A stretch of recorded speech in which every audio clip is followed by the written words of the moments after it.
Assalamu alaikum warahmatullahi wabarakatuh.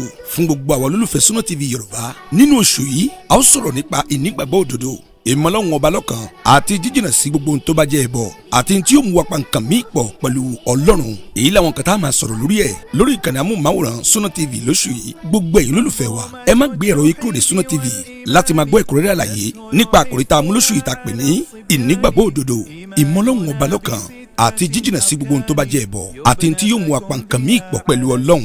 Ẹ máa bá wa bọ̀. منظومة التوحيد والإيمان يسهل حفظها على الصبيان إيماننا بستة أركان يبنى فكن بها على استيقان بالله والملائكة الكتب الرسل واليوم الآخر وبالأقدار كل فالله رب مالك وخالق وأمير كونا وشرعا رازق.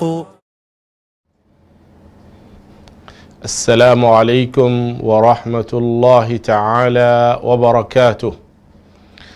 الحمد لله رب العالمين الرحمن الرحيم مالك يوم الدين إياك نعبد وإياك نستعين اهدنا الصراط المستقيم صراط الذين أنعمت عليهم غير المغضوب عليهم ولا الضالين آمين. adúpẹ́ fún Ọlọ́run, atọrọ ìkẹ́ àti ìgẹ̀ fún annabi wa Muhammad sallallahu alaihi wasallam. Ìkẹ́ Ọlọ́run àti ọlá rẹ̀ àti orí rẹ̀ tí ó ní tán Ọlọ́run bá ní ṣe fún aṣáájú ẹ̀dá àti gbogbo ará ilé rẹ̀ àti gbogbo ẹni tó bá ní ìlànà rẹ̀ títí tí alkiyama Ọlọ́run ó fi dé. Àtàwọn àtẹ̀yìn ìlànà náà là ń bá lọ yìí, Ọlọ́run jágúnlẹ̀ dáadáa ń bẹ̀ ọ́. Lọ́kùnrin wa lóbìnrin wa, Ọlọ́run jágúnlẹ̀ dáadáa ń bẹ̀ ọ́. Lọ́mọdé wa lágbà wa, Ọlọ́run jágúnlẹ̀ dáadáa ń bẹ̀ ọ́. Gbogbo àwọn àfáà wa, àwọn aṣáájú wa, àwọn ìyá wa, àwọn bàbá, àwọn ẹ̀gbọ́n, àwọn àbúrò, àwọn ọ̀rẹ́ tí wọ́n ti ṣíráre lójú ọ̀nà iṣẹ́ yìí, Ọlọ́run má ṣe dákun gbà lọ́wọ́ wọn o, gbà lẹ́sìn fún wọn o, kó wá ṣàlìjánà láàyè wọn, wá jẹ́ káwa náà ká láṣẹ pẹ́ nídìí iṣẹ́ yìí. Ọlọ́run má ṣe dákun wá gbaṣẹ́ náà lọ́wọ́ ẹnì kọ̀ọ̀kan wa. Gbogbo ẹ̀yin olùkẹ́tí gbọ́ wa nílé àti lóko àti lájò, abẹ́ Ọlọ́run fẹ́yìn náà ọ̀pọ̀lọpọ̀ àlàáfíà, ọ̀pọ̀lọpọ̀ ìṣọ́ Ọlọ́run, ọ̀pọ̀lọpọ̀ ààbò rẹ̀, Ọlọ́run jẹ́ ó máa bẹ pẹ̀lú ẹnì kọ̀ọ̀kan yín. Àkọlé ọ̀rọ̀ wa lórí ètò Sunna TV ti Yorùbá, ọ̀rọ̀ wa lónìí a dá dúró lérí al-ikhlas, ìṣe mímọ́ fún Ọlọ́run, ìtún àníyàn ṣe fúnṣẹ́ Ọlọ́run. wa ma umiru illa liya'budullaha mukhlisina lahud-din. Ọlọ́run ọba bá lékè ọlá lẹ́yìn tá a ti wáṣọ́ látara shaitan, ẹni ẹ̀kọ́, ẹni ègbé ni, ẹni tọ́lọ́run ọba ti lé jìnà sí ìkẹ́ rẹ̀ tí ò ní rí kẹ̀mọ́ láíláí. Fúnra ara Ọlọ́run ńgbà tó gbé ẹ̀sìn rẹ̀ kalẹ̀ tó wá pa wá láṣẹ wípé ká máa jọ́sìn fún òun Ọlọ́run, bẹ́ẹ̀ náà ni Ọlọ́run tún ṣe àtìlẹ́yìn lára rẹ̀ o, wípé ìjọsìn yìí tẹ́ ẹ bá ṣe, ẹ ṣe pẹ̀lú mímọ́ o, ẹ ṣe pẹ̀lú àníyàn tó dá o, ẹ tún àníyàn yín ṣe lára gbogbo iṣẹ́ tẹ́ ẹ fẹ́ ṣe, tẹ́ ẹ sì fẹ́ kó wọn Ọlọ́run gbà lọ́wọ́ yín. Ìmáàmù ó tún àníyàn rẹ̀ ṣe, dàdá ni ó tún àníyàn rẹ̀ ṣe, àfá tafsiri ó tún àníyàn rẹ̀ ṣe, gbogbo àwọn akọ́mọ ń kéwú ó tún àníyàn wọn ṣe, jama ọkùnrin jama obìnrin gbogbo wa la tún àníyàn wa ṣe, torí pé innamal a'malu binniyat nínú hadisi annabi wa Muhammad sallallahu alaihi wasallam tó ní gbogbo iṣẹ́ tẹ́dà bá ṣe o, a rí àníyàn lára iṣẹ́ tó ṣe yìí. Ṣùgbọ́n àníyàn yìí tí ò bá ní ikhlas nínú, tí ò ní mímọ́ tọlọ́hun nínú, yó máa ṣàkóbá fún iṣẹ́ tí èrò bá ṣe o. Ẹ̀rí ikhlas tá wí, òun náà ni asas kulli amal, òun ni ìpìlẹ̀ gbogbo iṣẹ́ tẹ́dà ó ṣe láyé. Ìjọ tẹ́dà bá ti bàlágà tó bá ti bẹ̀rẹ̀ sí ṣe tí àwọn Ọlọ́run pa á láṣẹ rẹ̀, a gbọ́dọ̀ rí nínú ìṣesí rẹ̀, nínú ìwà rẹ̀, nínú ọ̀rọ̀ rẹ̀, nínú ìrìn rẹ̀, nínú gbogbo ohun tí ó máa ṣe nínú ìṣẹ̀mí ayé yìí tó fẹ́ k'Ọlọ́run gbà lọ́wọ́ rẹ̀ o, a gbọ́dọ̀ máa rí ikhlas níbẹ̀. òun náà sì ni gáyàtù kulli murid, pàápín táwọn Ọlọ́run bá ń béèrè lọ́wọ́ yín nínú gbogbo iṣẹ́ tẹ́ bá ṣe láyé, àfi ká rí mímọ́ ńbẹ̀ o, àfi ká rá níyàn tó dá ńbẹ̀ o, àfi ká rí nítorí t'Ọlọ́run ńbẹ̀. ló ṣe sọ wípé wa ma umiru, àpáyín láṣẹ pé kẹ́ ẹ máa ṣe nǹkan kan o, illa liya'budullaha, àyàfi kẹ́ ẹ sìn àwọn Ọlọ́run Ọba o, mukhlisina lahuddin, kẹ́ ẹ sì ṣe mímọ́ pẹ̀lú ẹ̀sìn tẹ́ ẹ fẹ́ ṣe sójú ọ̀nà Ọlọ́run. ẹ ṣe mímọ́ pẹ̀lú rẹ̀, ìtumọ̀ ẹ ṣe mímọ́ pẹ̀lú rẹ̀ ni pé ẹ fa ẹ̀mí yín padà sẹ́yìn, ẹ jẹ́ k'Ọlọ́run wà níwájú gbogbo ohun tẹ́ ẹ fẹ́ ṣe lára ẹ̀sìn yìí. torí pé gbogbo ohun tẹ́ ẹ bá ṣe lára ẹ̀sìn tá a bá rí mímọ́ t'Ọlọ́run Ọba ń bẹ, ànígbà lọ́wọ́ yín o. gbogbo ẹni bá ṣiṣẹ́ fa'amalun bila ikhlas la ajra lahu, gbogbo ẹni bá ṣiṣẹ́ tá a wá rí mímọ́ f'Ọlọ́run lérí iṣẹ́ tó ṣe, kò lẹ́san tá a san. Allahu akbar. ní ṣe àṣedànù o. gbogbo ẹ̀yin jàmáà mùsùlùmí tẹ́ ń kẹ́tí gbọ́ wa, ní ṣe àṣedànù láyé o. ọ̀rọ̀ Ọlọ́run leléyìí o. gbogbo iṣẹ́ tí mùsùlùmí bá ṣe tá a bá rí wípé ó ṣe pẹ̀lú àníyàn dáadáa, pẹ̀lú pé nítorí t'Ọlọ́run la ṣe ṣe, bá a bá ti bá bẹ́ẹ̀, iṣẹ́ ní ànígbà lọ́wọ́ rẹ o. ló fà ló fi já sí pé gbogbo ẹni bá wọ mọ́ṣáláṣí nísìnyí tó bá kírun, tí ò kírun yìí nítorí t'Ọlọ́run, ó kí nítorí afẹ́ ayé, ó kí nítorí ipò, ó kí nítorí orúkọ, ó kí nítorí òkìkí, irú iṣẹ́ bẹ́ẹ̀ àlè gbà lọ́wọ́ rẹ̀. ló fi ń jẹ́ sí wípé o, wa salatun bila ikhlas la thawaba laha, lẹ́san kan tó gbà lérí gbogbo iṣẹ́ tó bá ti rè ṣe, tí wọ́n náà sì rí pé iṣẹ́ yìí t'Ọlọ́run ò sí ńbẹ̀. nígbà tí t'Ọlọ́run ò bá ti sí ńbẹ̀, bóò ló ṣe wá ń fẹ́ k'Ọlọ́run san ọ́ lẹ́san rẹ̀ sí? olóòṣe bọ̀tọ̀ ò ṣe nítorí t'Ọlọ́run, eré kí lọ́wọ́ ń retí k'Ọlọ́run san ọ́ lẹ́san sí? in tó o bá torí Ọlọ́run ṣe lọ́lọ́run dá sí ni ó san ọ́ lẹ́san rẹ̀. wa sadaqatun bila ikhlas la qimata laha, gbogbo sàárà tó o bá ṣe táàrí mímọ́ nítorí t'Ọlọ́run Ọba ń bẹ, torí afẹ́ ayé, torí orúkọ, torí ipò, orúkọ tí ó padà tán, ipò tí wọ́n pàpà gbé ọkọ̀ ń bẹ, àga tó jòkó lórí rẹ̀ àwọn kan wọ́n jòkó ń bẹ lánàá, wọ́n padà gbé wọn náà kó ń bẹ, tẹ́lẹ̀ mi ò tún jòkó bẹ́ẹ̀. wáyé jẹ́ kí t'Ọlọ́run ṣáájú gbogbo ohun tó bá ṣe níbi tó wà, ìrẹ́ ọmọ ìyá mi, ìrẹ́ mùsùlùmí òdodo, fi t'Ọlọ́run ṣáájú lérí gbogbo iṣẹ́ tó bá ń ṣe. ọkọ ó fi t'Ọlọ́run ṣáájú, ìyàwó ó fi t'Ọlọ́run ṣáájú, àwọn ọmọ ó fi t'Ọlọ́run ṣáájú, olùkọ́ ó fi t'Ọlọ́run ṣáájú. bọ́ọ̀ bá ti fi t'Ọlọ́run ṣáájú lórí gbogbo ohun tó bá ṣe, ọmọ ṣiṣẹ́ àṣedànù ló ṣe láyé. àwọn sàábí ànábì wa Muhammad sallallahu alayhi wa sallam, a lè sọ̀rọ̀ níbì kan lónìí tá bá ti dárúkọ ànábì sallallahu alayhi wa sallam kọ́rọ̀ mọ́kàn àwọn sàábí rẹ̀, èèwọ̀ ni, kò síbi tẹ́ ti ṣe. òní ò jẹ́ káwọn ṣíyàn òrọ̀ náà lọ lára ẹ̀sìn. wọ́n fẹ́ dárúkọ ànábì ṣùgbọ́n wọn ò fẹ́ dárúkọ àwọn sàhábà rẹ̀, kò bẹ́sìn.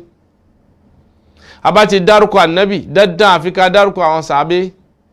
àwọn sàábé yìí sì rèé, kò sí ní tí mú wa dárúkọ wọn lẹ́gbẹ̀ẹ́ ànábì wa Muhammad sallallahu alayhi wa sallam tó tayọ wípé ìkìláàsì wọn, ìfi ẹ̀mí t'Ọlọ́run fi bá ànábì ṣe lórí gbogbo ohun tí wọ́n gbélé ayé wọn ṣe. wọ́n bẹ lẹ́gbẹ̀ẹ́ ànábì wa Muhammad sallallahu alayhi wa sallam, gbogbo àṣẹ tó bá tọ̀dọ̀ Ọlọ́run wá tí ànábì bá ti gbé jáde, wọn ò kọrùn ànábì, wọn ò kọrùn Ọlọ́run, wọ́n sì ń ṣe, wọn ò retí pé ẹnìkan ó kí wọn, wọn ò retí pé ẹnìkan ó gbà nǹkankan, ẹnìkan ó fún wọn ní nǹkankan. nut'imukum liwajhillah la nuridu minkum jaza'an wala shukura. báwọn sàábé ti lo ṣẹ̀mí nù, ṣé bẹ́ẹ̀ làwa ń lo ṣẹ̀mí lónìí? ṣé orí bẹ́ẹ̀ làwa wà ní ṣẹ̀mí ayé tòní? ìkíláàsì ti bọ́ lọ́wọ́ ọ̀pọ̀lọpọ̀ wa, Ọlọ́run mọ́sá tún wa ṣe ń bẹ̀. èyí tó wá burú jù ń bẹ̀ ni pé ìkíláàsì bọ́ lọ́wọ́ àwọn àfáà náà, ó bọ́ lọ́wọ́ àwọn imam, Allahu akbar, ó bọ́ lọ́wọ́ àwọn dàdáni, ó bọ́ lọ́wọ́ àwọn mufassirun, ya subhanallah. ìkíláàsì bọ́ lọ́wọ́ àwọn ọmọ kéwú, Allahu akbar. ìkíláàsì bọ́ lọ́wọ́ àwọn tá a fẹ́ ṣe dáwà, tá a fẹ́ pe àwọn èèyàn sójú ọ̀nà Ọlọ́run, ìkíláàsì bọ́ lọ́wọ́ tiwa náà. nígbà tí kíláàsì bá ti bọ́ lọ́wọ́ àfa oníwàásí ẹ dákun ta ni ó tún wá ṣiṣẹ́ nítorí tọ́lọ́hun. Allahu akbar. nígbà tó bá pàdé imam tó pàdé àfa tó pàdé àwọn olùkọ́ ọmọ kéwú ìbáàjẹ́ lóde ni ìbáàjẹ́ láàyè kan ni tọ́já sí pé ẹ̀mí owó yẹn ó ti wá gba ẹ̀mí ẹ̀ ju nítorí tọ́lọ́hun tó ṣe ń ṣiṣẹ́ lọ ẹ dákun ṣé kíláàsì tún wà ń bẹ́ẹ̀. táwọn àfáà bá ń fa ẹ̀wù mọ́ra wọn lọ́rùn tí wọ́n ń gbéra wọn ṣubú lóde nítorí owó ẹ dákun ṣé kíláàsì tún wà nínú tí wọ́n ń ṣe jàmáà.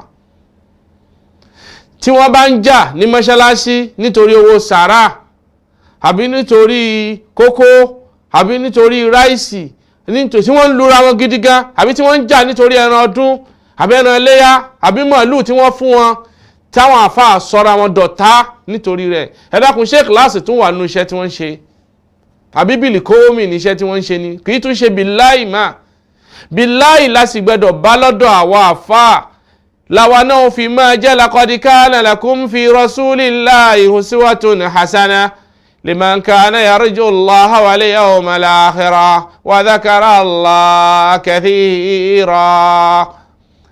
àwòkọ́ṣe rere ó yẹ káwọn jàmáà ó lè rí lára wa ó yẹ kí kíláàsì kó tó àwọn àfáà kó tó àwọn imam kó tó àwọn ọmọ kéwú kó tó àwọn jàmáà nítorí pé àwa làwọn jàmáà fẹ́ máa wò bí kíláàsì ọ̀bá sínú iṣẹ́ wa akírun kò sí kíláàsì ń bẹ kárí mi la fi kí agbáwẹ̀ kò sí kíláàsì ń bẹ kárí mi la fi ṣe àṣesàrà kò sí kíláàsì ń bẹ káyé orí wa òun la fi ṣe àtúlọsóde kò sí kíláàsì ń bẹ àtújà níbi owó àtúpalẹ̀ owó mọ́. ẹ dákun àwọn jàmáà tá à ń kó káàkiri ọjọ́ òní wọ́n wà gbọ́rọ̀ ọlọ́run lẹ́nu wa tí ó wà ṣiṣẹ́. àfa onítìrà ọ̀dà sọ̀rọ̀ yìí ọ sọ yìí pé kulubul mukhlisina laha uyunu tara ma la yarahu nadhiruna tara ma la yarahu nadhiruna. gbogbo àwọn ẹni tí wọ́n bá ṣe ẹ̀mí wọn dáadáa fọ́lọ́hun gbogbo ohun tí wọ́n bá fẹ́ ṣe tọ́lọ́hun ni wọ́n ti ṣáájú irun kíkí wọn ọlọ́run náà fi ṣáájú àwẹ̀ gbígbà wọn ọlọ́run náà fi ṣáájú sàrà ṣíṣe wọn ọlọ́run náà fi ṣáájú zaka yíyọ wọn ọlọ́run náà fi ṣáájú kọ́dà hajj lílọ wọn tí ń ṣe maka ọlọ́run náà fi ṣáájú wọn wá ní ṣe nǹkan kan láyé illa liwajihillah. gbogbo àwọn ẹni tí wọ́n bá ti wà bẹ́ẹ̀ àwọn náà ní ọmọ bẹ nínú àwọn mukhlisun náà ojú ń bẹ lára wọn ọkàn ń bẹ lára wọn ó sì ń rìnrìn ju ẹni tí ojú ń bẹ lára rẹ̀ lọ.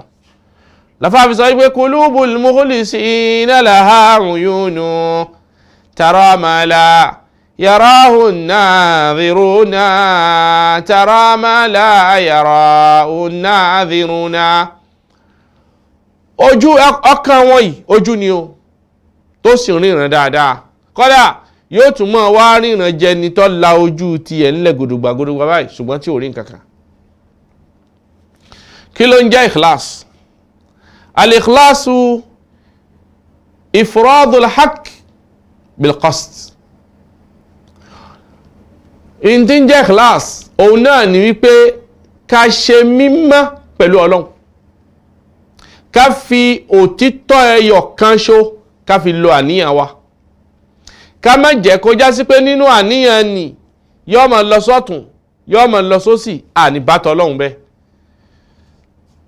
táyé nìkan la máa bá típò nìkan la máa bá nínú ọkàn gbogbo ohun tá a fẹ́ wá ṣe àwa ní fi tọ́lọ́hun síbẹ̀. wọ́n bi ọ̀kan nínú àwọn àfáàgbà Ibrahim ibn Adham wọ́n béèrè lọ́wọ́ rẹ̀ wípé mal ikhlas ó sọ fún wọn wípé al-ikhlasu sidqu niyya ma Allah sidqu niyya ma Allah òun náà ni wípé ká ṣe òtítọ́ pẹ̀lú àníyàn wa lórí gbogbo ohun tá a bá fẹ́ ṣe fún Ọlọ́run. gbogbo ohun tó Ọlọ́run bẹ̀ wá ṣe láyé ó fẹ́ fẹ́yàwó sidqu niyya ma Allah ó fẹ́ lọ́kọ jẹ́ kí àníyàn rẹ kó jẹ́ òtítọ́ nítorí tọ́lọ́run ló ṣe fẹ́ ṣe má ṣe tí nítorí owó. lànàbí wa Muhammad sallallahu alayhi wa sallam ló ṣe parí àdísì innamal a'malu binniyat pẹ̀lú gbólóhùn pé wa innama likulli imri'in ma nawa faman kanat hijratuhu lidunya aw yusibuha aw imra'atin yankihuha fa hijratuhu ila ma hajara ilayhi. Allahu akbar. In tó bá torí ẹ̀ ṣiṣẹ́ lórí rẹ̀ lásán lẹ́san sí níwájú Ọlọ́run. Wa qala Sulaiman ibn Abdullah, ọ̀kan nínú àwọn àfáàgbà rahimahullah, òun náà tún dá sí ọ̀rọ̀ yìí. Ó jẹ́ àmọ̀ wípé al-ikhlas an yakuna sukunul abdi wa harakatuhu lillah. Dídákẹ́ ọmọ ènìyàn kó jẹ́ nítorí Ọlọ́run. Sísọ̀rọ̀ ọmọ ènìyàn kó jẹ́ nítorí Ọlọ́run. Wíwòran ọmọ ènìyàn kó jẹ́ nítorí Ọlọ́run. Sísùn ọmọ ènìyàn kó jẹ́ nítorí Ọlọ́run. Ìyìn téèyàn bá jẹ kó jẹ́ nítorí Ọlọ́run. Ìyìn téèyàn bá ṣe kó jẹ́ nítorí Ọlọ́run. Gbogbo any movement tí ọmọ ènìyàn bá ṣe báyìí kó jẹ́ nítorí Ọlọ́run. Bọ́mọ ènìyàn wá sí ní ṣe nǹkan kan náà tó bá dákẹ́ lójú kan tó wà láàyè kan, kárí pé dídákẹ́ rẹ̀ wíwà láàyè kan yìí náà nítorí Ọlọ́run ni. Allahu akbar. Ṣáwà tún ṣe bẹ́ẹ̀.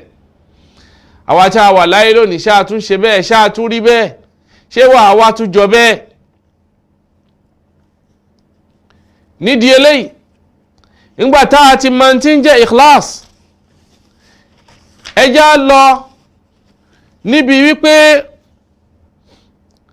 manil mukhlis, tálẹ́ni tá a lè sọ wípé eléyìí ó dúró déédéé pẹ̀lú Ọlọ́run níbi àníyàn rẹ̀. Àwọn àfáà nínú tírà wọ́n fi yé wa wípé huwa alladhi ya'malu wa la yuhibbu an yahmaduhu an-nas. Allahu akbar. Gbogbo ẹni tí bá ti ń ṣiṣẹ́ kò fẹ́ káwọn èèyàn máa kí wọ́n máa yìn lẹ́nu iṣẹ́ tí ń ṣe. Eléyìí gangan lẹni tó ń ṣiṣẹ́ nítorí t'Ọlọ́run. Ṣáà tún rí bẹ́ẹ̀? Ṣé màmú yín rí bẹ́ẹ̀? Ṣé dàdáni yín rí bẹ́ẹ̀? Ṣáwọn àfáà yín rí bẹ́ẹ̀? Ṣáwọn ọmọ kéwu wá rí bẹ́ẹ̀? Ṣáwọn jàmáà wá rí bẹ́ẹ̀? Ṣé gbogbo àwọn olówó wa nínú ẹ̀sìn ṣé wọ́n rí bẹ́ẹ̀? Alladhi ya'malu, ẹni tó ń ṣiṣẹ́, wala yuhibbu an yuhmaduhu an-nas, tí ó sì fẹ́ káwọn ènìyàn máa wá yìn lórí iṣẹ́ tí ń ṣe.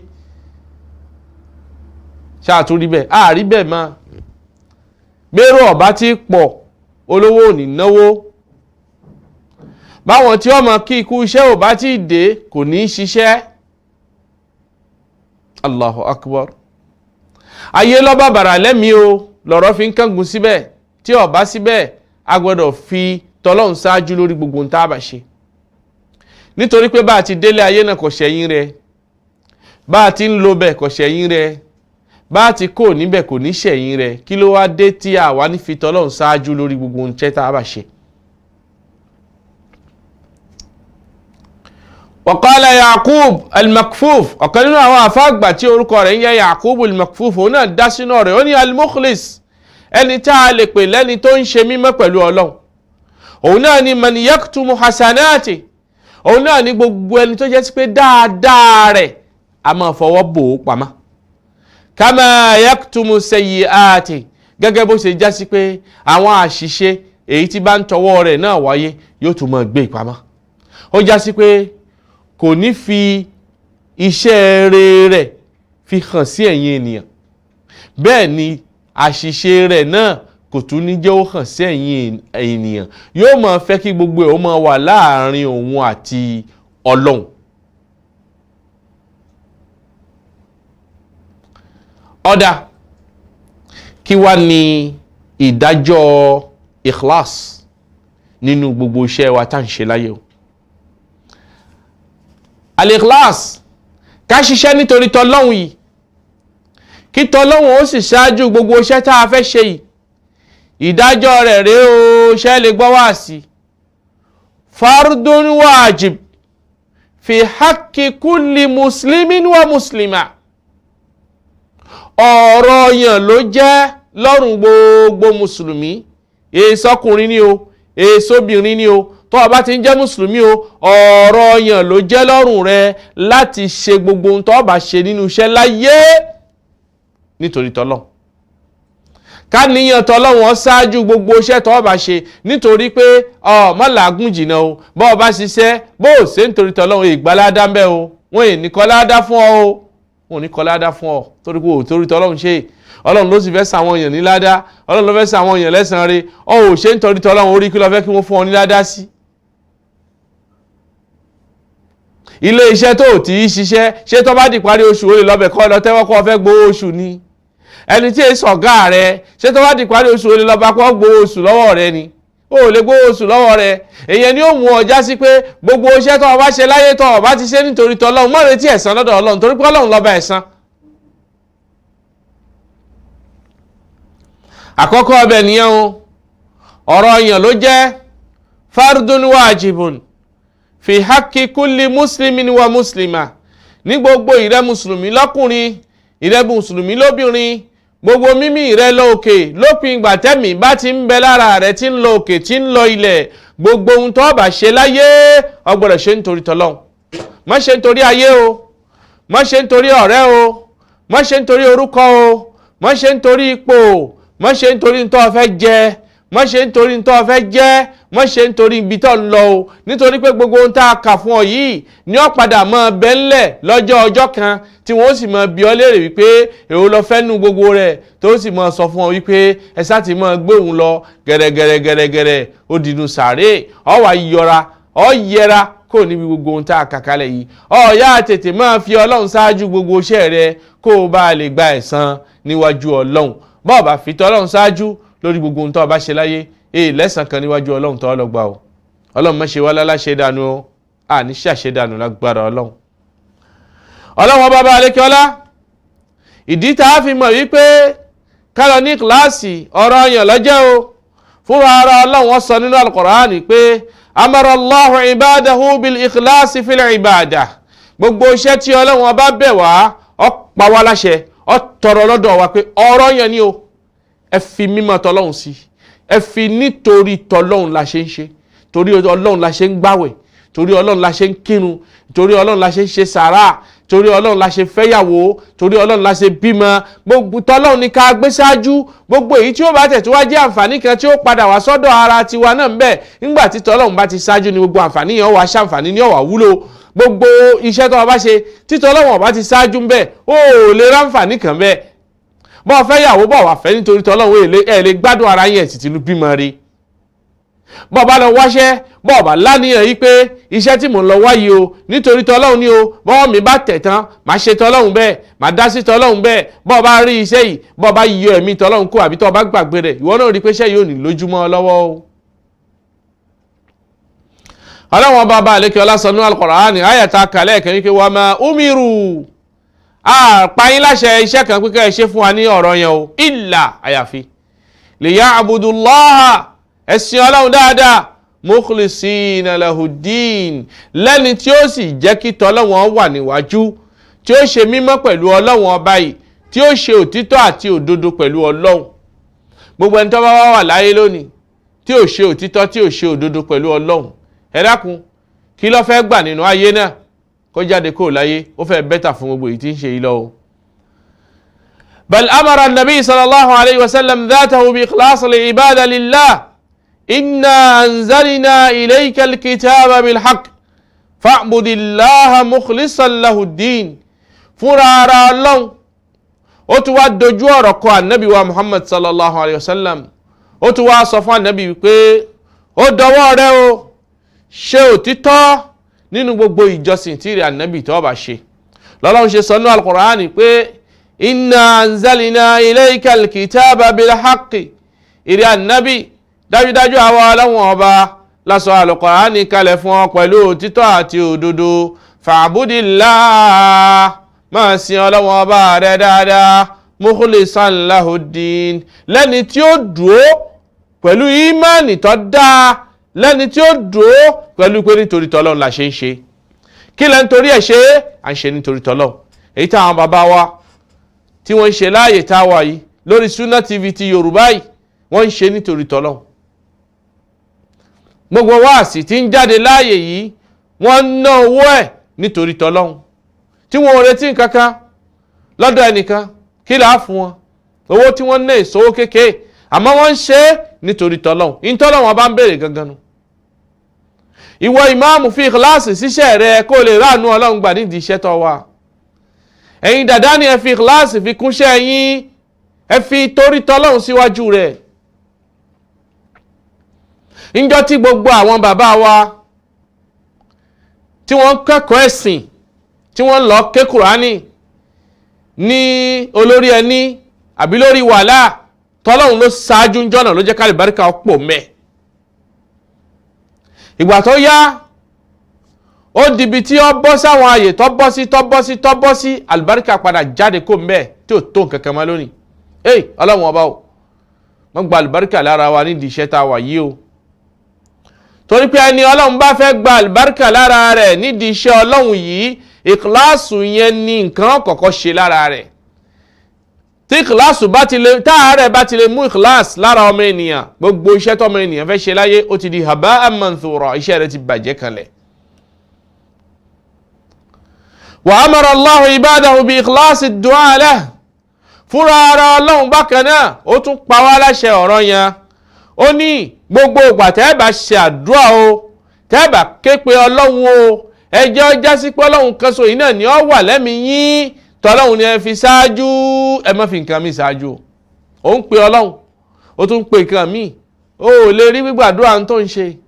lọ́lọ́wọ́ bá lè kí ọlá sínú Al-Qur'an sọ fún wa pé wa aqimu wujuhakum inda kulli masjidin wad'uhu mukhlisina lahu ddin. fúnra ara ọlọ́run ó ní ẹ pe ọlọ́run, ẹ forí balẹ̀, ẹ kírun, ẹ ṣẹ̀sìn lẹ́ni tí ó sì ṣe mímọ́ pẹ̀lú ọlọ́run ọba náà. walillahil asmaul husna fad'uhu biha wadharu alladhina yulhiduna fi asma'ihi sayujza'una ma kanu ya'malun. ẹ pe ọlọ́run pẹ̀lú àwọn orúkọ rẹ̀ tí ń jẹ́, ẹ wá fi wọ́n lẹ̀. wadharu alladhina yulhiduna fi asma'ihi, àwọn tó ń fi orúkọ ọlọ́run fi ṣe yamayama ni ẹ fi wọ́n lẹ̀. sayujza'una ma kanu ya'malun, ara tí wọ́n ń dá ní á kó ẹ̀san rẹ̀ fún wọn tó bá ti yá, á fi ìyà rẹ̀ á fi jẹ wọn tó bá ti yá. èyí tí ọlọ́run ṣe fún wọn tí wọ́n fi wá mú orúkọ rẹ̀ tí wọ́n fi ń ṣe yamayama ni á béèrè lọ́wọ́ wọn. gbogbo àwọn eléyìí ó ń jásí pé ọ̀rọ̀ yàn ló jẹ́ lọ́rùn wa o, ká fi ikhlas ká fi ṣiṣẹ́ tá a bá ń ṣe fún ọlọ́run. àwọn ọlá òní wá ń bẹ fún ìgbà tí ẹ̀dá bá ń fi tọlọ́run ṣáájú lórí gbogbo iṣẹ́ tó ń ṣe gbogbo ohun tó fẹ́ ṣe láyé nítorí tọlọ́run, irun rẹ nítorí tọlọ́run, àwẹ̀ rẹ nítorí tọlọ́run, sàárà rẹ torí tọlọ́run, ó ń lọ Mákà nítorí tọlọ́run, ọkọ̀lé ọ̀ralẹ̀ sọ pé nítorí tọlọ́run ló ṣe ń rà, nítorí tọlọ́run ló ṣe ń kọ́lọ́run ó lè dúró tì ọ́ nídìí rẹ̀. ṣùgbọ́n tó bá sọ wípé nítorí ara rẹ táwọn ń bó ti kó ọmọ ọjọ́ òní ni ọ́, ìwọ tí wọn ò ní pẹ́ gbàgbé nínú ayé láìpẹ́, ṣùgbọ́n tó bá sọ fọ́lọ́run pé nítorí ìrẹ́ ọlọ́run ni mo ṣe ń gbé àyè yìí kalẹ̀ o, ó gbé kalẹ̀ táyè ni ò sì ní kú títí lọ láéláé. kọ́dà tó bá jẹ́lé lọ bá fi kọ́ àṣẹ àwọn ọlọ́run yóò máa wá gbénú ilé náà títí ayérayé. bọ́ bá tún jáde kó láyé àlùbáríkà ó tún máa ṣẹ́kù nílé ní táwọn èèyàn ò ní gbàgbé rẹ títí lọ diwájú ọlọ́run. èèyàn ní tí gbogbo àwọn ẹni ọlọ́run máa ń ṣe nílé wọn, lọ́nà wọn, ní gbogbo ohun tí wọ́n bá gbé kalẹ̀ wọ́n gbé kalẹ̀, wọ́n wà nítorí ọlọ́run la ṣe gbé kalẹ̀. lọ́fàá ẹ lọ́wọ́ gbogbo àwọn àfáàjẹ́ ta, àwọn àfáàjẹ́ rin tí wọ́n fẹ́ dálé kéwú, wọ́n á lọ dálé kéwú sọ́nà jíjìn, wọ́n á wá dá kalẹ̀. àwọn èèyàn wọn wá ṣe wàhálà kí wọ́n tó débẹ̀, àwọn èèyàn wọn wá ṣe wàhálà kí iṣẹ́ ọlọ́run yẹn tó dìde. kọ́dà ọ̀pọ̀lọpọ̀ ẹlòmíràn tí wọ́n á bí wọn léèrè wípé bàbá ṣe sí rán àǹfààní kan bí, bàbá ṣe ń jèrè pẹ̀lú gbogbo ohun tẹ́ ń ṣe yìí. àwọn bàbá yẹn mọ̀ wá dá wọn lóhùn wípé a gbé kalẹ̀ nítorí ayé, nítorí ọlọ́run la ṣe gbé kalẹ̀. wa ma kana lillahi yadum, gbogbo ohun tó bá sì jẹ́ tọ́lọ́run la bá torí ẹ̀ gbé kalẹ̀ yọmọ pẹ́ lọ ní títí lọ láéláé. nídìí eléyìí gbogbo ẹ̀yin èèyàn wa, gbogbo ohun tí kò wá ọba gbé kalẹ̀ kó gbé kalẹ̀ nítorí tọ́lọ́run, ká má gbé kalẹ̀ nítorí afẹ́fẹ́ ayé, ká má ṣe nítorí orúkọ, ká má ṣe nítorí òkìkí, ká má ṣe nítorí kí wọ́n rí mi, èmi ni ẹ mọ̀ wá ní àwa tún ni. gbogbo eléyìí wọ́n sọ nípa rẹ̀ láyé, ṣùgbọ́n tó wá dálì kìyàmà ọlọ́run sọ fún wa pé iṣẹ́ tó ṣe torí àwa ọlọ́run ló ṣe ni. wọn náà wá dáhùn pé kìí ṣe torí rẹ̀ ọlọ́run. ọlọ́run wá fún ọ lésì wípé àwọn tó torí wọn ṣe wọ́n ti kí ọ, wọ́n ti kì ọ, wọ́n sì ti yìn ọ, wọ́n ti dánsáàkì rẹ, mọ́ lọ bá wọn kọ́ ọmọ lọ gbaládà rẹ lọ́dọ̀ wọn. ìyà olúwa rẹ di ilé iná nù, ọlọ́run ò ní ṣe ilé iná tiwa o. tó bá rí bẹ́ẹ̀ àwọn ọlá òní ń bẹ fún kání ikhlas. mùsùlùmí ó gbọ́dọ̀ fi ikhlas sínú iṣẹ́ rẹ̀. ìyá ẹ fi ikhlas síṣẹ́ yín o, bàbá ẹ fi ikhlas síṣẹ́ yín o, gbogbo ẹ̀yin àfáà gbogbo ẹ̀yin ọmọ kéwú ẹ fi kíláàsì síṣẹ́ yín o gbogbo ohun tá a bá ṣe ká ṣe nítorí tọlọ́hun o ká fi tọlọ́hun ṣáájú kó lè níyì o ká fi tọlọ́hun ṣáájú kó lè lálùbáríkà o bọ́ọ̀ bá fi tọlọ́hun ṣáájú bí bá ń dán lónìí yọ padà korò lọ́la bọ́ọ̀ bá fi tọlọ́hun ṣáájú bí bá ń dùn lónìí yọ padà kan lọ́la o bọ́ọ̀ bá fi tọlọ́hun ṣáájú gbogbo ohun tó bá fi ṣe bí ọba bá dùn lójú ayé rẹ títí tó bá fi jáde kúrò láyé ìkorò làwọn ọmọ rẹ ọmọ jẹ lẹ́yìn rẹ o ọdọwọ́ ọkùnrin ọdọwọ́ obìnrin o èyí tí à ń wí fúnra wa yìí bá a ti ń gbọ́ yìí Ọlọ́run jẹ́ ó wúlò fún wa o subhanallah wa bihamdihi subhanallahil azim kalimatani hafifatani ala lisani thaqilatani fil mizani habibatani ila rahmani subhanallah wa bihamdihi subhanallahil azim. Assalamu alaikum warahmatullahi wabarakatuh. Ìkànnì tẹ́ ń wò yìí náà ní ìkànnì Sunna TV níbi tí àwọn onímọ̀ ti ń tẹ̀ ìmọ́lẹ̀ sórí ẹ̀sìn Islam látọ̀rọ̀ Sunna TV ìmọ́lẹ̀ nínú Sunna Nabi Muhammad sallallahu alayhi wa sallam. Ní gbogbo ìgbà ní kẹ́ ẹ máa wò wá tí ẹ sì máa rí ẹ̀kọ́ ẹ̀sìn kọ́ lórí ìkànnì yìí náà ni o. Òun ló múlẹ̀ rẹ̀kẹ̀tẹ̀ yàtọ̀ yìí gbogbo mùsùlùmí lọ́kùnrin àti lóbìnrin ẹ jẹ́ ká máa wo Sunna TV ẹ jẹ́ àwọn ọmọ wa náà máa wo Sunna TV kí wọ́n lè bá ní ìmọ̀ tó péye nípa Sunna. Ìkànnì tó ń tàn mọ́lẹ̀ sínú ẹ̀sìn ni Sunna TV Yorùbá ẹ máa wò wá ní gbogbo ìgbà kẹ́sì máa kọ́ ẹ̀kọ́ tó péye nípa Sunna. Akí Ọlọ́run ayìn Ọlọ́run àfògo fún Ọlọ́run àfagbára fún Ọlọ́run lérí bó ti ń darí ilé ayé bọ́lọ́wọ́n bá ti ṣe ń tò ètò ilé ayé ayìn Ọlọ́run agbágbára fún Ọlọ́run òun ló ṣe àná bó ti fẹ́ ó ṣe ìjẹta bó ti fẹ́ a sì ń lo òní náà lábẹ́ àṣẹ rẹ̀ tó bá tún di lọ́la ọ̀dọ̀ Ọlọ́run náà ni gbogbo agbára ọmọ bẹ bí ti ń darí ilé ayé tí ó dàrú yìí ètò ayé ẹnì kọ̀ọ̀kan wa ọlọ́mọjọ́ dàrú mọ́ wa lọ́wọ́. ọ̀rọ̀ tá ń bá bọ̀ nípa wípé ká ṣe ikhlas ká lọ ní ikhlas fúnra ara Ọlọ́run ó sọ súra kankanlẹ̀ nínú Al-Qur'ani tó tún pè fún wa ní súratul ikhlas ìbẹ̀ lọ́lọ́wọ́n bá ti ń sọ wípé ba'da a'udhu billahi minash shaitanir rajim bismillahir rahmanir rahim ṣètánì yẹn kò ní sú wa kò ní rẹ̀wà láti máa bùn ní nǹkan ní gbogbo gbà á máa bùn ní nǹkan òun náà lọ tọrọ bẹ́ẹ̀ á ti bùn ní tàárọ̀ inú bá a dénú ilé kan á bùn bá a dá gbogbo àyè tí a bá ti dé láti máa bu ṣètánì ní nǹkan gbogbo ẹni tí ò bá sì ti máa bu ṣètánì ní nǹkan ní ìkìláàsù rẹ̀ ò ní jókòó lórí pé ṣètánì ni ó máa kó bá ìkìláàsù rẹ̀ òun ni ó máa dalẹ̀ ayé rú mọ́ lẹ́mìí tí ìkìláàsù òfin ní sínú gbogbo ohun tí bá ń ṣe. nídìí eléyìí ọlọ́wọ́n bàbá àlékè ọlọ́wọ́ sọ ní Al-Qur'ani pé kul huwa Allahu ahad Allahu samad lam yalid walam yulad walam yakun lahu kufuwan ahad. súra ni là ń pè ní súratul ikhlas súratul ikhlas. súra ẹni ń jẹ́ àmọ̀ wípé àṣẹ gbogbo ohun téèyàn ó bá ṣe láyé sẹ́jàmá àfi kéèyàn ó ṣe nítorí tọ́lọ́. máa wo ìtumọ̀ rẹ̀ ìrí ànábì wa Muhammad sallallahu alaihi wasallam wọ́n ń bọ̀ wá bí ẹni èrè nípa àwọ̀ Ọlọ́run èsì olófun wọn èsì rẹ̀ o kul huwa Allahu ahad sọ fún wọn wípé ọ̀kan ṣoṣo ni Ọlọ́run Allahu samad sọ fún wọn wípé òun náà ni ọba àjíronú kan o òun náà lọ́ba tó tó ṣe o òun náà lọ́ba tó kápá ẹ o òun lọ́ba tó lè yanjú ẹ o Allahu samad ọba tó lè yanjú ẹ tó kápá gbogbo nǹkan yẹnyẹn. Lam yalid sọ fún wọn o lam yalid wọn ò bí o wa lam yulad òun náà gẹ́gẹ́ fúnra ara rẹ̀ kò bímọ lam yalid kò bímọ wa lam yulad bẹ́ẹ̀ ni wọn ò sì bí Ọlọ́run náà wa lam yakun lahu kufuwan ahad bẹ́ẹ̀ náà ni kò sẹ́nìkan lẹ́gbẹ̀ẹ́ rẹ̀ tí ó gbàyọ̀ǹda lọ́dọ̀ rẹ̀ kó tó ṣiṣẹ́ bẹ́ẹ̀ ni kò sí ẹnìkan tí Ọlọ́run wá sọ wípé mo fẹ́ ṣe nǹkan báyìí ǹjẹ́ ó yọ́nú sí ǹjẹ́ ó tẹ́ Ọlọ́run kí n ṣe kò sálà sọmọ gbè fún kò sálà tìlẹ́yìn kan tí ń kún un lọ́wọ́ lídìí gbogbo iṣẹ́ rẹ̀ bí ti ṣe. èèyàn ń gbà tọ́lọ́run bá ti wá sọrú súrà bẹ́ẹ̀ kalẹ̀ sínú Al-Qur'an a jẹ́ sí pé ó pọn dandan fún ìwọ gbogbo ọmọ ènìyàn láyé kó o lọ́ọ́ mọ̀ wípé gbogbo ohun tó bá ṣe láyé o àfi kó o ṣe nítorí ọba ọ̀kan ṣoṣo yìí. ó lóun lọ́ba ẹyọ kan olóhun lòun kápá ẹ̀ òun lòun lè yanjú ẹ̀, òun lòun mọ gbogbo ẹ̀, òun ni kò sí nǹkan kan níbìkan tágbára tòun ò sí mẹ́, òun ò sì bímọ, wọn ò sì bí òun, bẹ́ẹ̀ ni kò sì sí ẹnìkan tó wà lẹ́gbẹ̀ẹ́ tòun tí ń kọ̀ntrólù iṣẹ́ tóun ń ṣe. Irú ẹni bẹ́ẹ̀ a jẹ́ sí pé gbogbo ohun tẹ́dá ó bá ṣe láyé tí ó bá gbádùn lé ayé, ọ̀dọ̀ ẹni tó mọ gbogbo eléyìí lèèyàn gbọdọ̀ darí ẹ̀ sí.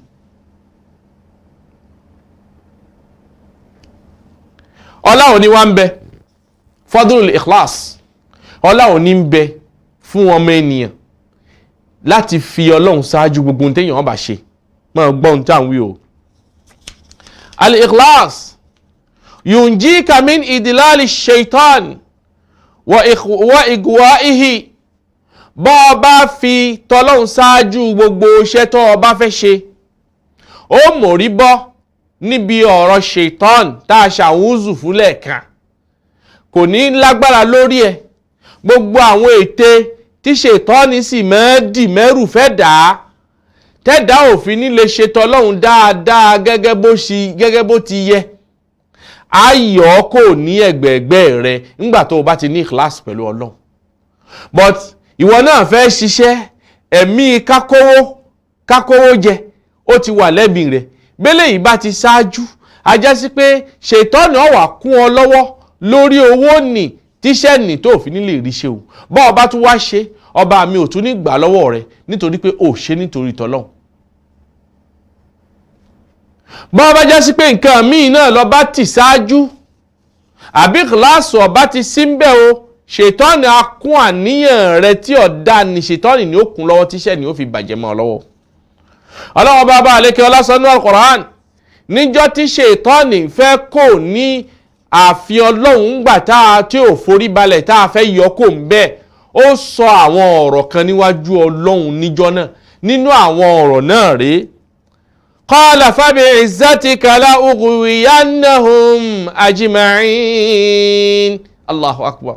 ṣètọ́nì tún láyà níwájú Ọlọ́run, ó ń sọ fọ́lọ́run wípé àwọn tó fẹ́ tara ádámọ̀ tẹ́ ẹni ń forí balẹ̀ tí mi ò forí balẹ̀, tí mo fi wá ń di ẹni ẹ̀kọ́ ẹni ègbé lọ yìí o, gbogbo àwọn tó bá tara ádámọ̀ yìí jáde máa hàn wọ́n lé mọ̀, máa fojú wọn rí kìsàkìsà, máa fojú wọn kan gbogbo àgàjà fìtínà tí bá ń bẹ láyé. fún ara ṣètọ́n ló ń wí gbólóhùn yìí jáde o, tọ́lọ́hun wá tó fi ń sọ̀rọ̀ fún ànábì wa Muhammad sallallahu alayhi wa sallam wípé fabi'izzatika, pẹ̀lú bíire Ọlọ́run ọba ṣe tó àti àṣẹ rẹ̀ àti agbára rẹ̀ yìí náà, la ughwiyannahum ajma'in, máa kó wọn dà sígbó yanyan, máa sọ wọ́n nù yanyan, illa ibadaka minhumul mukhlasin. àyàfi ṣètọ́nì náà ńgbà tó gbéná sójú, ó tún mọ dègírè ibi tí náà rẹ̀ dé, ó tún dáhùn wípé máa sọ wọ́n nù lóòótọ́ o, àyàfi illa ibadaka minhumul mukhlasin, àyàfi àwọn tá a bá rí nínú ẹrú rẹ̀ tọ́já sí pé wọ́n fi mímọ́ wọ́n fi ṣe iṣẹ́ wọn, wọ́n fi òtítọ́ wọ́n fi ṣe iṣẹ́ wọn, wọ́n fi tọ́lọ́hun ṣáájú gbogbo ohun tí wọ́n fẹ́ ṣe. irú àwọn ẹni bẹ́ẹ̀ mi ò ní kápá wọn o. Ọlọ́run ọba o, mọ́ṣẹ́ kà wá sínú irú àwọn ẹni bẹ́ẹ̀ o. Ọlọ́run fi wá sínú irú àwọn ẹni bẹ́ẹ̀ o, tó yẹ sí pé gbogbo iṣẹ́ wọn wọ́n mọ̀ ṣe nítorí tọ́lọ́hun, tí ṣètọ́ọ̀nì gangan yóò fi mọ̀ wá sá fún wọn tí òfin ní lè baṣẹ́ wọn jẹ́. èèyàn mélòó la gbé rírú ẹ̀ lónìí? láwùjọ àwọn àfáà mélòó la rírú ẹ̀? láwùjọ ọmọ kéwú mélòó la rírú ẹ̀? láwùjọ jàmá mélòó la rírú ẹ̀? láàrin àwọn ọkùnrin, láàrin àwọn obìnrin mélòó la rí nínú wọn tí ìkìláàsù wà nínú iṣẹ́ wọn tí ṣètọ́ọ̀nì fi jìnnà sí wọn? ìkìláàsù ò sí nínú iṣẹ́ wọn ọ̀pọ̀lọpọ̀ wa mọ́ lónìí, ló ṣe já sí pé ìgbésí ayé ṣètọ́ọ̀nì lọ́pọ̀lọpọ̀ àfáà ń lò, ìgbésí ayé ṣètọ́ọ̀nì lọ́pọ̀lọpọ̀ ìmáàmù ń lò, ìgbésí ayé ṣètọ́ọ̀nì lọ́pọ̀lọpọ̀ àwọn dàdánì ń lò, ìgbésí ayé ṣètọ́ọ̀nì ní ọ̀pọ̀lọpọ̀ mùsùlùmí ń lò. ẹ máa wò ní dúró báyìí pé mùsùlùmí ni o, ṣùgbọ́n ọmọlẹ́yìn ṣètọ́ọ̀nì ni. kódà ṣètọ́ọ̀nì gan àti gbogbo àwọn àwánù rẹ̀ orí sáfù kan náà ni gbogbo wọn jọ wà. Allahu akbar. Allahumma ajirna minan nar, Allahumma ajirna min amalin yuqarribna ila an-nar. aya al-Qur'ani qala fabi'izzatika la ughwiyannahum ajma'in illa ibadaka minhumul mukhlasin. ṣètọ́ni ni màá da gbogbo wọn nù yányán, màá fìtínà wọn, màá balẹ̀ ayé wọn jẹ́, mi ò ní fún wọn nísinmi, wọn ò ní gbádùn bẹ́ẹ̀, màá da gbogbo ohun tí wọ́n bá fẹ́ ṣe rú. ó rí ṣètọ́ni ni bọ́ bá ti ń ṣàlọ́ àlá ní ṣètọ́ni ó ti mọ bẹ̀ ọ́ wò ní ó ti mọ kó bá níyàn rẹ̀. àlọ́ àlá ò ní wọ́n tún ṣe ń bẹ̀ o, kí ló tún fẹ́ ṣe, ìwọ́n tún fẹ́ kírun àbí? tó bá parí àlọ́ tó bá wọ mọ́sálásí tó bá ṣe Allahu Akbar ẹ̀kọ́ báyìí ṣètọ́ni ni ó tún wà ń bẹ̀ àbí ó tún fẹ́ kírun náà àbí? Allahu Akbar tó bá ṣe báyìí láàrin Fatiha ẹ̀mí rẹ̀ ti lọ tọpá, láàrin Fatiha ẹ̀mí rẹ̀ ti lọ Abidjan, láàrin Fatiha ẹ̀mí rẹ̀ ti lọ Congo, ó ti ń káàkiri owó àjọ, ọjọ́ olóko, ọjọ́ olóògbà, ẹ̀mí ọwà lọ tán yányán òtẹ́ wà ní rántí pé wájú Ọlọ́run láwà. ẹlòmíì gan lórí ìdúró yẹn yóò tajà, yóò rajà, yóò gbawó, yóò tún gba ṣẹ́ńjì, ó dìgbà tó bá gbọ́ salamu alaykum rahmatullah, salamu alaykum rahmatullah, ẹwà alẹ́kùn ẹnu òrùn láwa. bẹ́ẹ̀ ni ẹnu òrùn láwa. la'ughwiyannahum ajma'in, máa dá gbogbo iṣẹ́ wọn rú, ṣùgbọ́n fúnra ara ẹ̀ náà ó sì fèsì wípé illa ibadaka minhumul mukhlasin, àyàfi àwọn ẹni tí wọ́n wá fi tọ́lọ́run ṣáájú gbogbo iṣẹ́ tí wọ́n bá ṣe.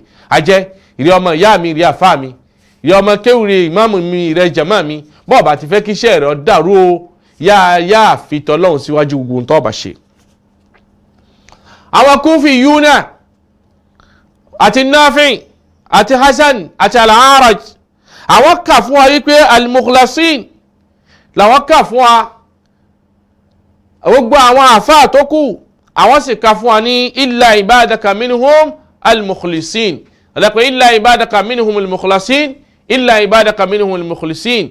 so kìrá méjèèjì níbẹ̀ ní ọ̀dọ̀ àwọn àfáà ó ti yé àwọn tá à ń kọ́ ní mubtada àti labari àti gbogbo àwọn tá à ń kọ́ ní ismul fa'il àti ismul maf'ul, àwọn ní yanjú gbogbo eléyìí ni. ṣùgbọ́n àkàlọ́mọ̀ wípé gbogbo ẹni àníyàn rẹ̀ bá ti dáa tó sì fi tọ́lọ́run ṣáájú gbogbo iṣẹ́ tó bá fẹ́ ṣe, ṣètọ́ni ò ní lágbára lórí rẹ̀ o, títí yóò fi ṣiṣẹ́ náà, tí ó fi parí rẹ̀, tí ó fi yọrí rẹ̀, ẹ̀mí iṣẹ́ náà ó tún wá gùn.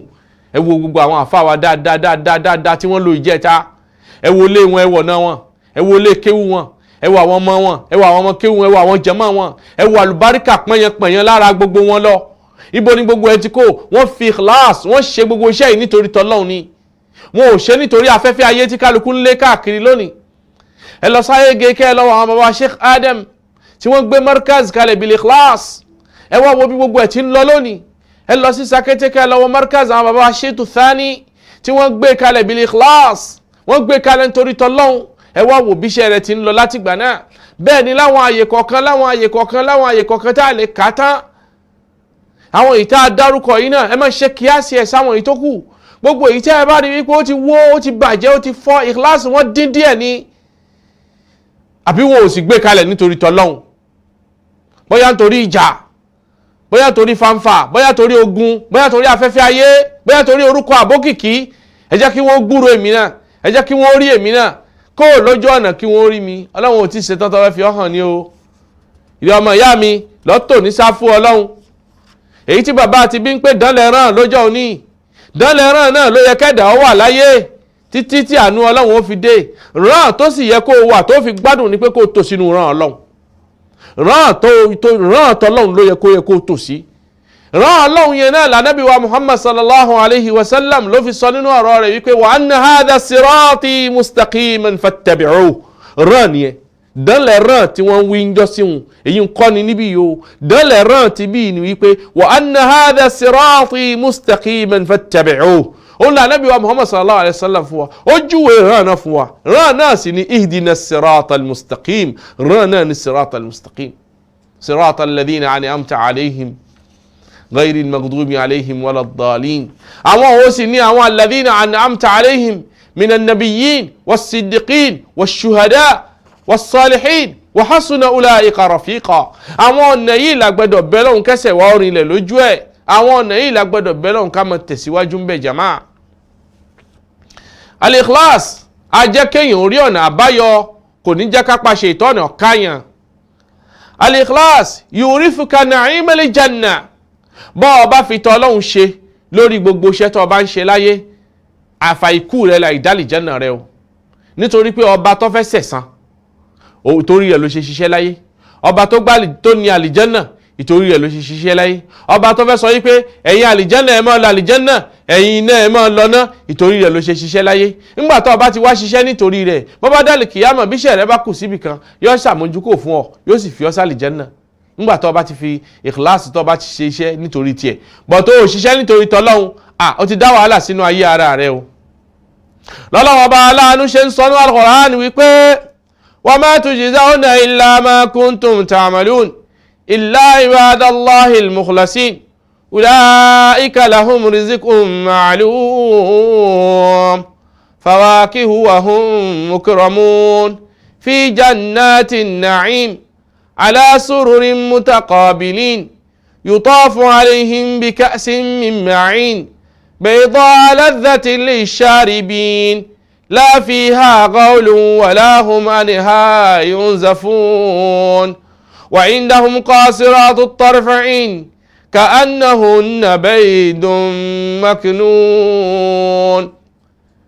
ọlọ́wọ́ bàbá àlékẹ́ọ́lá ó jẹ́ àmọ̀ wípé gbogbo àwọn tí wọ́n bá fi ìkìláàsù fi ṣiṣẹ́ láyé àfàìkú wọn láì dálì jánà wọn, tí wọ́n bá ti dálì jánà wọn máa wá gbádùn bẹ́ẹ̀, wọ́n máa jẹun tó dáa, wọ́n máa dùn tó dáa, wọ́n máa ráwọn nǹkan tó dáa, àwọn obìnrin tó dáa láwọn ọlọ́mọge àti tọ́jú wọn síbẹ̀ fún wọn, gbogbo nǹkan rere tí wọ́n ń fẹ́ ó ti ń bẹ nínú ọgbà àlìjẹ́nnà yìí láwọn dẹ̀ra táwọn ọlọ́run tá lè ká fún wọn tán. ẹlẹ́kẹ̀ẹ́ta mẹ́ gbogbo ẹni tó bá ti wá ní ikhlas yutahhir qalbaka min al-hikdi wal-gilli wal-khiyana, ibi tí ọ̀pọ̀lọpọ̀ tó ṣubú sí lónìí nìyẹn o. gbogbo ẹni tí ìkìláàsì bá ń bẹ nínú iṣẹ́ rẹ̀ tó ń ṣiṣẹ́ rẹ̀ nítorí tọlọ́hun, ìṣiṣẹ́ nítorí tọlọ́hun yìí yóò fọ ìkẹta, tẹ̀m̀bẹ̀lẹ̀kú, ẹ̀gàn, èké, ìlẹ́mìí àti bátọ́mọ́làkejì jẹ́ yóò fọ́ kò lẹ́mìí rẹ̀. a jẹ́ sí pé àáfàá tí ń lọ sa oògùn sí àáfàá ẹgbẹ́ ìkìláàsù sínú iṣẹ́ rẹ̀ láyé nù. tí ìkìláàsù bá wà nínú iṣẹ́ rẹ̀, ìkìláàsù yẹn ò ní jẹ́ kí ẹ̀mí rẹ̀ ó tún máa lọ́ọ́rọ̀ àti ṣìkà fọ́mọlàkejì. gbogbo ẹni tó já ṣáájú ẹ̀sìn tá a tún bá ẹni tí ń kó bá ẹ̀sìn lọ́wọ́ rẹ̀, tí ń kéta, tí ń pẹ̀gàn, tí ń bínú orí, kódà tó tún wà ń dúró wípé bí ó bá fọ́ ni kó fọ́, bí ó bá bàjẹ́ ni kó bàjẹ́, irú ẹni bẹ́ẹ̀ ẹ jẹ́ ó dá yín lójú pé kò ṣiṣẹ́ nítorí tọlọ́hun. Allahu akbar. kò ṣiṣẹ́ nítorí tọlọ́hun o, kò ṣiṣẹ́ nítorí tọlọ́hun. gbogbo ẹni tí ó bá sì ti ṣiṣẹ́ rẹ̀ nítorí tọlọ́hun, ẹ sọ fún wípé kò lẹ́san tí ó gbà láyé o, kò tún lẹ́san tí ó gbà tó bá dal kìyàmá. ọ̀dọ̀wọ́ ọkùnrin, ọ̀dọ̀wọ́ obìnrin o. bí a bá di kíláàsì mú, ọkàn wa gan yóò dáa, yóò fúyẹ́, a ní kọ̀nà, a kápá ojú kòkòrò ara wa. bí kíláàsì bá dúró nínú ẹ̀mí, lẹ̀dá ó tó mọ̀ wípé èyí tọ́lọ́run bá mú wa ló jẹ́ tiwa. ìkíláàsì ní ò sí lórí ẹ̀mí ló fi ń gbà wípé lágbájá kọ́ ló yẹ kí wọ́n ó fún, òun ló yẹ kó wọ́n ó gbà. Allahu akbar. nìjà ṣe ń lọ ní rẹ̀rẹ̀, ọlọ́run ọba ò ṣàlékún ìkìláàsì gbogbo wa o, kò ṣàlékún ìmánì wa o. wọ́n rí ìkìláàsì yìí náà bákan náà tariqun nasr, òun ni nínú àwọn ọ̀nà téèyàn máa gbà téèyàn fi máa jáwé olúborí, ọ̀nà téèyàn máa gbà téèyàn fi máa kan àánú, nínú ẹ̀ ni al-ikhlas. ó fẹ́ kó o rá àánú gbà láyé, lọ ṣe mímọ́ pẹ̀lú ọlọ́run. ó fẹ́ kọ́nà òṣì fún ọ láyé, lọ ṣe mímọ́ pẹ̀lú ọlọ́run. ó fẹ́ kọ́ ọ látìlẹ́yìn nílé àti lóko, lọ ṣe mímọ́ pẹ̀lú ọlọ́run. nítorí pé ọlọ́run ọba àlékẹ́ ọlọ́run yóò máa ṣe àánú àwọn ìjọ rẹ̀ pẹ̀lú àdúrà wọn àti irun wọn, bẹ́ẹ̀ ni àti ìsìṣe mímọ́ pẹ̀lú iṣẹ́ náà. ló fà ló fi wá ń já sí pé o, àwọn àfáà ń jẹ́ ó yé wa nínú tírà wípé ṣùrútù qabulul a'mal, ká tó lè gba iṣẹ́ lọ́wọ́ ẹ̀dá kan o, nǹkan méjì láàrí o. gbogbo iṣẹ́ tẹ̀dá bá ṣe láyé ká tó lè gbà níwájú ọlọ́run, nǹkan méjì. àkọ́kọ́ bẹ́ẹ̀ òun náà ni al-ikhlas kárí pé ó ṣiṣẹ́ yìí nítorí t'Ọlọ́run ó pàṣẹ point àkọ́kọ́. point ẹlẹ́kejì òun náà ni pé al-mutaba'a káwárí wípé ọwá ṣiṣẹ́ yìí gẹ́lẹ́ bá nábì ti ṣe orí ọ̀nà náà lòun náà gbẹ́sẹ̀ sí. ìgbà náà ní iṣẹ́ tó ṣe làwọn Ọlọ́run tó lè dá sí o. la hawla wala quwwata illa billahi al-aliyyil azim. ẹ dákun mélòó ló tún wá ń fi t'Ọlọ́run fi ṣiṣẹ́ lónìí? mélòó ló tún wá ń ṣiṣẹ́ yẹn bá nábì ti ṣe àti ìlànà rẹ̀ tọ́lá kalẹ̀?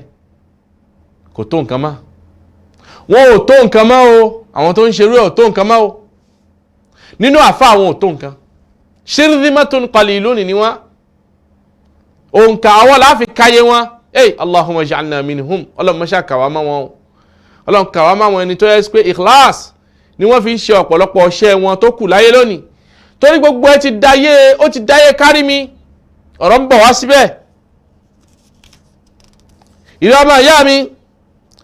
فأخلص العمل لله تنال الرفعة في الدنيا والنعيم في الآخرة. lọ fi t'Ọlọ́run ṣáájú gbogbo iṣẹ́ tó fẹ́ ṣe láyé o. tó bá fi t'Ọlọ́run ṣáájú gbogbo iṣẹ́ tó fẹ́ ṣe láyé, gbogbo ohun tó ń lé láyé òun á wà ṣe fún ọ, yóò tún lé tayọ bí tó fẹ́ dé. tó bá tún wá dálì kìyàmà á tún wá fún ọ ní tálì kìyàmà náà, á tún wá rí wípé tálì kìyàmà á ṣe tayé fún ọ tán, á sì tún ṣe tálì kìyàmà fún ọ.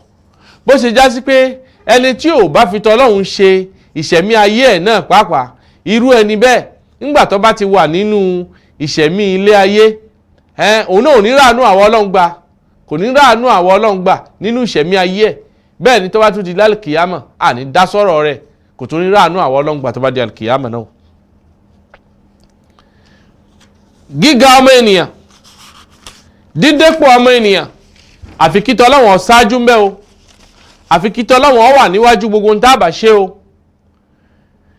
bákan náà nínú àwọn àǹfààní èyí tí ń bẹ fún ká ní ikhlas, al-ikhlas yufarrijul humum wa yuzilul kurub. gbogbo àwọn ìbànújẹ́ ọkàn, béèyàn bá ní ikhlas pẹ̀lú Ọlọ́run, ìbànújẹ́ ọkàn àsìkò ń bẹ. gbogbo ń ta mí ń romí ilé kókó ìṣẹ̀mí ayé, béèyàn bá ní ikhlas pẹ̀lú Ọlọ́run, gbogbo àwọn eléwùn náà wọ́n jáde kó nínú ẹ̀mí rẹ̀, wọ́n jáde kó nínú ìṣẹ̀mí rẹ̀. àpèjúwe rẹ̀ a ti rí nínú hadith àwọn mẹ́ta kan tí wọ́n lọ há sábẹ́ kòtò tí kálukú wá ṣe àdúrà, táwọn mẹ́tẹ̀ẹ̀ta ṣe àdúrà bílẹ̀ ikhlas. iṣẹ́ tí wọ́n ṣe tí wọ́n fi ṣàdúrà yẹn, ikhlasu ni wọ́n fi ń ṣiṣẹ́ náà kó tó dibi tádánwò dé. nígbà tádánwò wá dé, wọ́n wá fi pé Ọlọ́run gbogbo bàbá òun àti ìyá òun ò ṣe sí ọ̀wọ́n wo, òun tọ́jú wọn, òun ṣojúṣe lára wọn, bílí ìkíláàsì lòun sì fi ṣe nítorí ìrẹ́ Ọlọ́run lòun ṣe. tó bá rí bẹ́ẹ̀, ọ̀rọ̀ yìí jẹ́ ó yanjú. èèyàn mélòó ló tún lè fi irú confidence bẹ́ẹ̀ fi gba nǹkan lọ́dọ̀ Ọlọ́run lónìí?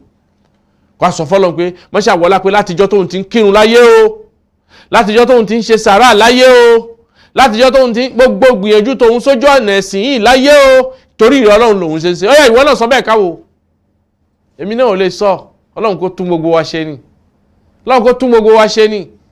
bá a ti jọ ń wí fúnra wa yìí, ká gbọ́, ká jọ lò ó, ká sì jọ túnra wa ṣe kọjọ́ ó tó lọ. nítorí pé àìtúnra wa ṣe yẹn gangan òun ni ó mọ wá jẹ́ fìtínà fẹ́ dà á nígbà tẹ́dà bá déwájú Ọlọ́run. ṣùgbọ́n tẹ́dà bá gbìyànjú láti túnra ẹ̀ ṣe látayé ń bì, láti yíra padà lórí gbogbo iṣẹ́ tí bá ń ṣe, tí ìtẹ̀síwájú dáadáa tí ó fi bá olú ẹ̀ látayé kó tó déwájú Ọlọ́run. Ọlọ́run ọba ò fi ẹsẹ̀ wa nílẹ̀ lójú ọ̀nà iṣẹ́ náà jù báyìí lọ. ká fúnra wa ní àwọn àpèjúwe díẹ̀ níbi ìfi àníyàn dáadáa fi ṣiṣẹ́. ọ̀kan ń bẹ nínú àwọn ẹni rẹ̀ tórúkọ rẹ̀ ń jẹ́ Mansur bunul Mu'tamir, nínú àwọn ẹni tó ti ṣáájú ni. ó ń jẹ́ ó yé wa wípé ìṣesí rẹ̀ tánàbí wa Muhammad sallallahu alaihi wasallam tó bá kí ìrun àsùbá fáwọn sàábé, a máa jẹ́ kí ìdánilẹ́kọ̀ọ́ kó tó wọn láà. jẹ́bi pé tí wọ́n bá kí ìrun àsùbá tán, ànábì àtún fi ẹ̀kọ́ àtún fi dá wọn lára yá níbi ọ̀rọ̀ níbi àdísì láti lè jẹ́ kí wọ́n mọ̀ wípé a tú àníyàn ṣe lẹ́nu iṣẹ́ yìí ni o kìíní yẹn òun ló wá jẹ́ kí àwọn sàábé kí ìdúró wọn kó wà dáadáa lójú ayé ànábì kí ìdúró wọn kó wà dáadáa lẹ́yìn ànábì wa Muhammad sallallahu alayhi wa sallam. ọ̀kan nínú àwọn ẹni rẹ̀ bákan náà nínú àwọn ẹni ọlọ́run Muhammad bin Aslam yaqul òun sọ nínú ọ̀rọ̀ rẹ̀ ó ń sọ yí pé law qadartu an atatawwa haythu la yarani malakayya la fa'altu khawfan min ar-riya. Allahu akbar. ó ní kódà tó bá já sí pé ní iṣẹ́ rẹ̀ tóun ń ṣe láyé yìí tó bá rọ̀ òun lọ́rùn ní láti máa ṣiṣẹ́ yìí tí àwọn màláíkà méjèèjì tí wọ́n náà wà lọ́tún àtòsí yìí kódà tí iṣẹ́ tóun ń ṣe ọ̀bá ní hàn sí wọn ni òun ò bá sápamọ́ fi ṣiṣẹ́ tóun ń ṣe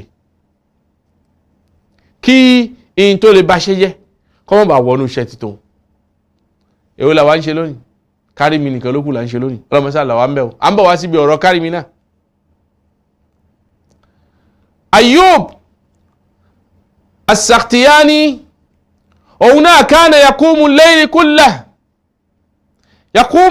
kullah ní gbogbo òru a máa jí fi yan náfílà a máa jí fi ṣàdúà a máa jí fi bẹ́lọ́n fayukhfi dhalika yóò wà gbé pamọ́ kò ní jẹ́ kẹ́nìkan ọmọ kò ní ṣe níṣe sí tí ó fi hàn sáwọn ẹnìkan jíjí lóru ẹ̀yàn náfílà ó ti mọ̀ pé àárín òun àtọ́lọ́run ló wà kò ní jẹ́ hàn sẹ́nìkan kódà tó bá tó wá jí lásùbà tó fẹ́ pèrun táwọn jẹ̀mọ́ fi wá sí mọ́sálásí yóò wá tún ohun yẹn ṣe débi pé ẹni tí bá ń gbọ́rò pé ń pèrun kò ní mọ̀ wá wò wípé ó rẹ àfáà yìí díẹ̀ o ó rẹ dàdánì yìí díẹ̀ o ọṣà ìsùn ni kò róorun sùn ni ó ní rárá gbogbo ìbáàdà rẹ̀ wọ́n gbé ẹ̀sìn wọn pamọ́ wọ́n gbé ìbáàdà wọn pamọ́ nítorí wọn ò ṣe nítorí ẹ̀dá nítorí ọlọ́run ni wọ́n ṣe wọ́n wá fẹ́ kí gbogbo iṣẹ́ yẹn wà láàrin àwọn àtọ́lọ́run kí ládàá wọn ó lè tólẹ̀ kó lè pọ̀ kó lè hẹ̀rìmọ̀ nígbà tí wọ́n bá déwájú ọlọ́run ṣáwà tó ń rírú ẹ̀ ṣe lónìí jama. al-ikhlasu fi sadaqa bẹ́ẹ̀ náà ni gbogbo sàárà tábà ṣe o ká jẹ́ kí sàárà wa kó dúró dáadáa ká sì ṣe kọ́mọ bẹ láàrin àwa àtọ́lọ́hun lànàbí wa Muhammad sallallahu alayhi wa sallam ló ṣe ń sọ fún wa yìí pé o sadaqatu sirr tutfi ghadabu rabb ó ní gbogbo sàárà tọ́mọ ènìyàn bá ṣe nípamọ́ a máa jẹ́ kí ọmọ ènìyàn má rí ìbínú ọlọ́run. bákan náà ànábì tún sọ fún wa nínú ọ̀rọ̀ yìí pé o wa rajulun tasaddaqa bi sadaqatin fa akhfaha tó tún wá ó ṣe sàárà ṣùgbọ́n sàárà yìí ẹ wo bọ́wọ́ ọ̀tún àtòsí ṣe súnmọ́ra wọn tó ọwọ́ òsì ọ̀wá mọ̀ bọ́wọ́ ọ̀tún ṣe sàárà irú sàárà bẹ́ẹ̀ ní ṣẹ̀rí àgbaniláyè láti jẹ́ ká ṣe kó pọ̀ jù èèyàn ní ń jẹ́ wípé à ń ṣe nǹkan nítorí tọlọ́hun àmọ́ tá a bá ti rí èèyàn débi pé hatta la ta'lamu shimaluhu ma tunfiqu yaminu ṣe sàárà ilé yìí tí ó jà sí pé apá ọ̀tún ò ní mọ̀ pé apá òsì ó ti ṣe sàárà ká ṣe ikhlas níbi qira'atul Qur'an wa ká ṣe ikhlas níbi adhkar wa ká ṣe ikhlas níbi gbogbo ohun tí Ọlọ́run bẹ̀ wá láyé kódà ọ̀ ń ṣàdúà ọ̀ ń ṣe tìláwà ọ̀ fẹ́ sunkún ẹkún tó sun tó mi jẹ́ ọmọ jà lójú rẹ̀ yìí jẹ́ ká rí ikhlas tọ́lọ́run ọba ń bẹ̀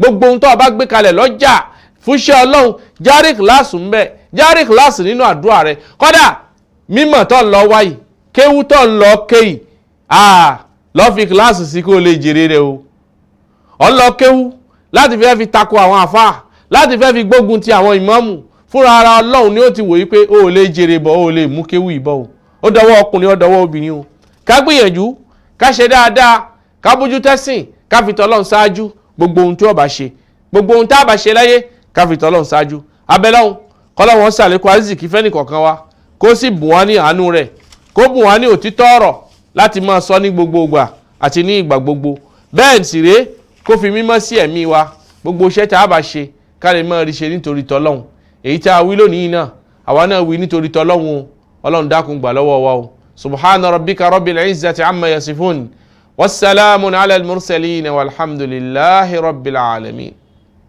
الله أكبر الله أكبر الله أكبر لا إله إلا الله الله أكبر الله أكبر ولله الحمد الله أكبر الله أكبر الله أكبر لا إله إلا الله الله أكبر الله أكبر ولله